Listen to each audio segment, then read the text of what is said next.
Assalamualaikum warahmatullahi wabarakatuh. Halo semuanya. Kali ini kita mau sharing-sharing sedikit sama teteh narasumber. Sebelumnya perkenalan dulu. Nama aku Maulida Sino Haliza dan Nama aku Mursyid Daniswara dari kelompok 41 Teluk Belanga, sektor 9 Ataya. Pada podcast kali ini kita akan membawakan tema transisi dari masa sekolah ke masa perkuliahan. Baik, teteh narasumbernya boleh masuk ke frame yuk. halo semuanya. Gimana nih teteh? Apa kabar? Boleh perkenalan dulu kan nih sama teman-teman semuanya. Namanya siapa? Dari prodi apa? Oke, alhamdulillah ya untuk kabarnya baik. Sebelumnya aku izin memperkenalkan diri. Nama aku Sri Sukma Sundari, aku dari prodi PG PAUD angkatan 23. Untuk sekolah aku SMA-nya. Untuk SMA-nya aku di sekolah di SMA Muslimin Cililin.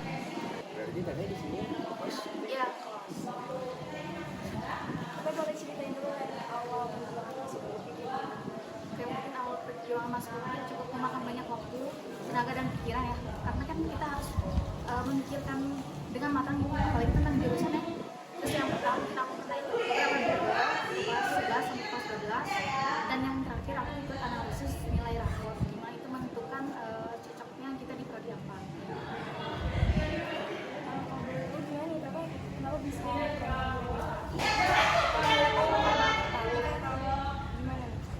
Oke, mungkin kalau mengenai jurusan PG PAUD itu orang tua ya, karena nggak ada keinginan dari ini, tapi ya mau gimana lagi jalan. Untuk itu, kalau tetehnya sendiri nih, kan teteh dari Bandung Barat ya, dari Bandung Barat ke sini tuh, teteh mengalami culture shock ya. Ada awal-awal ke sini tuh ada culture shock tersendiri gitu. Pas awal-awal jadi mahasiswa gitu. Oh, jadi mahasiswa. Awal jadi mahasiswa teh ada culture shocknya gak sih? Ada tugasnya tidak henti, Oh beneran tugasnya tidak nanti? banyak banget kan, ada 9 mata kuliah dan 20 SKS kalau nggak salah, itu nggak ada hentinya sih. Setiap harinya bakal ada tugas. Kalau ada satu udah, nanti ada lagi.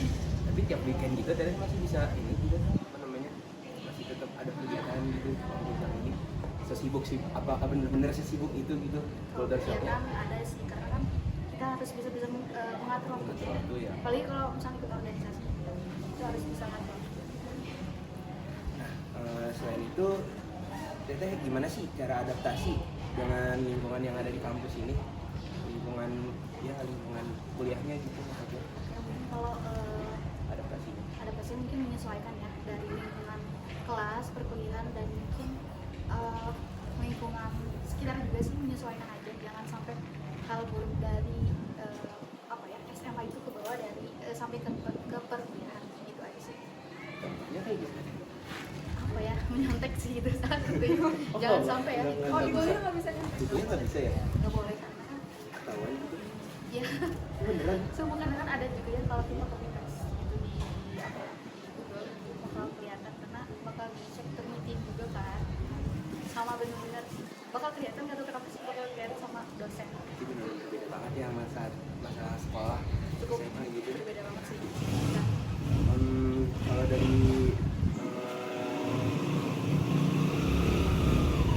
segi pembelajaran gitu, kalau segi pembelajaran sendiri apa sih yang menurut teteh paling beda gitu dari masa SMA habis itu ke masa kuliah? Kan kalau menurut aku teh, kalau pada saat masa SMA pasti kan belajar ya kayak gimana ya, kayak guru ngajar biasa gitu. Apakah ada bedanya gitu pada saat masa kuliah? ada sih, pertama mungkin biasanya kan kalau waktu SMA tuh kita disuapin ya, maksudnya materi apa-apa dikasih. Nah, kalau di perguruan itu benar-benar cuma dikasih judul materi, misalnya hari Selasa tuh ini ya pemateriannya ini. Nah, nanti kalian tuh harus benar-benar nyari materi yang akan nanti bahas, karena kalau nanti di perkuliahan tuh benar-benar bakal ada ditanya langsung, kayak kita lagi diem tiba-tiba langsung ditunjuk buat jawab pertanyaan kuis. Terus jujur masih kurang paham, maksudnya kalau di SMA kan kita kayak guru gitu nerangin gitu, apa di kuliah nggak ada gitu dosen nerangin atau? Ada sih, cuman tapi gak sering banget, jadi lebih banyak kita sih yang Jadi kita presentasi. lebih ke arah nyari materi sendiri gitu, jadi Dia maparin sendiri. hmm, Terus shock gak sih pas pertama kali kayak kan SMA biasanya jarang kan, saya nggak sih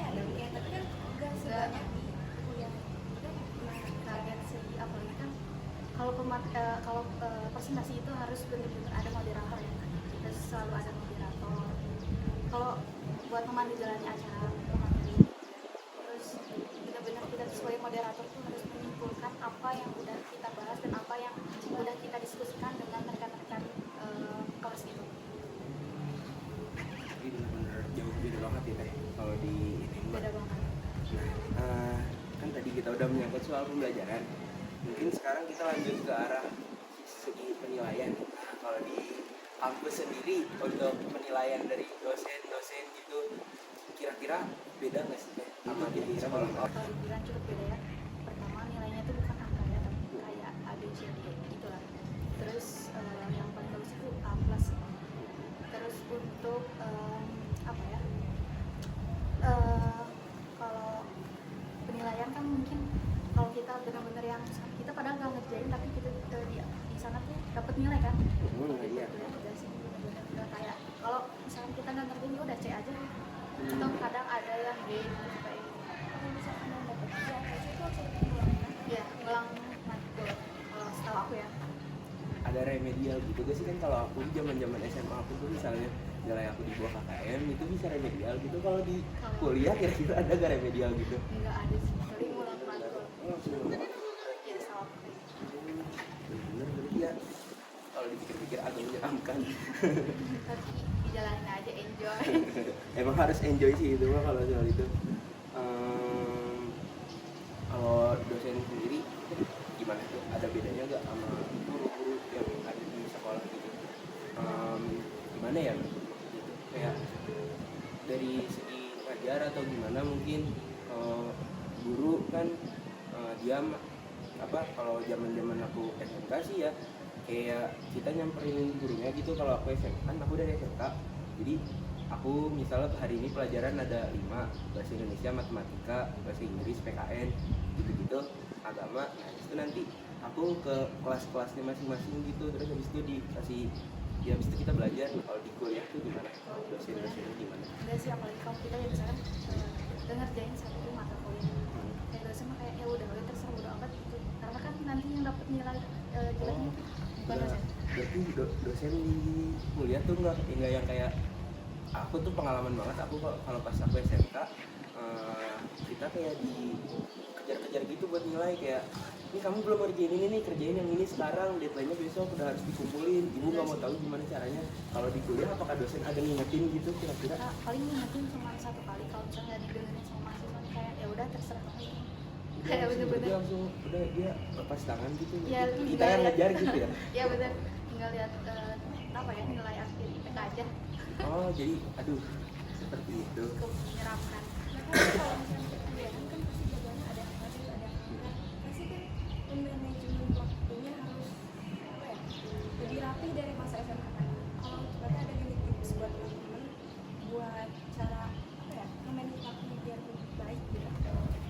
Ya mungkin kalau tentang waktu ya aku juga kadang suka ini ya, suka keteteran gitu, tapi mungkin kalau ada tugas ya harus langsung dikerjain, apalagi kalau deadline-nya seminggu itu harus dikerjain. Soalnya kadang ada dosen dadakan yang minta tiba-tiba dosen tugasnya itu dikumpulin hari itu juga. Kadang itu aja sih.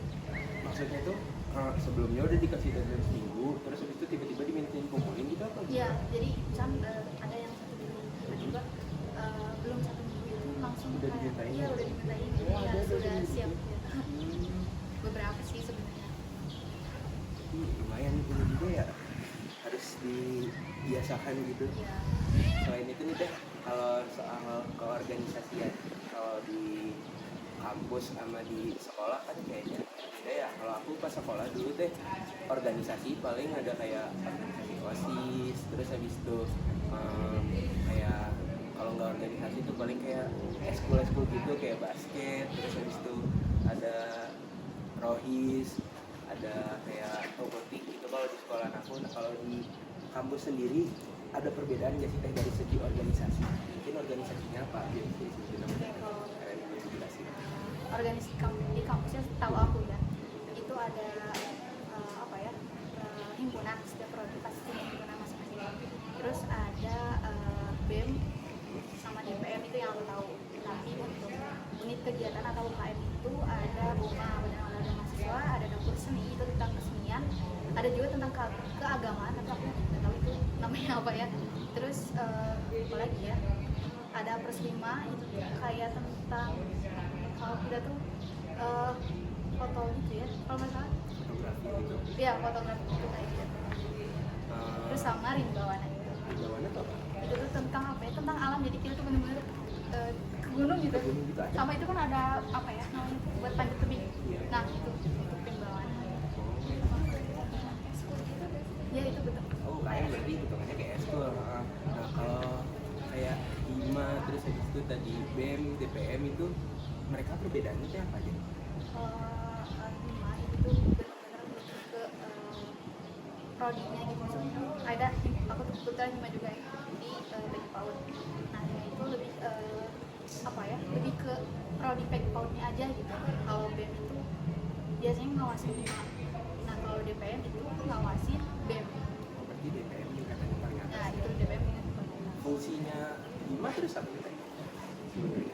Fungsinya Hima itu banyak sih, terutama itu ya mahasiswa baru sama Hima kan. Kayak UKT itu Oh, nggak kita ada. yang kesana bolak-balik. Salah satunya itu ya. Iya. Paham. Oh, berarti iya kurang lebih organisasi. Cuma kalau di SMA cuma OSIS, di sini ada 3 gitu ya. Ya, Dari cukup banyak. yang prodi ada, terus habis itu perkampus ada, terus habis itu yang ngawasin BEM juga ada gitu. Iya. Ya mungkin apa lagi yang kita dia udah sebenarnya tadi itu aja. Ya mungkin itu aja untuk podcast kali ini. Terima kasih ya Bang udah mau diganggu waktunya. Ya, Semoga terima kasih. apa yang kita sampaikan bisa bermanfaat buat kita. Kasih bermanfaat. Harusnya bermanfaat sih ya. Ya, penutupan. Ayo, sobat. Tutup. Baik, sekian dari kita. Terima kasih. Wassalamualaikum warahmatullahi wabarakatuh.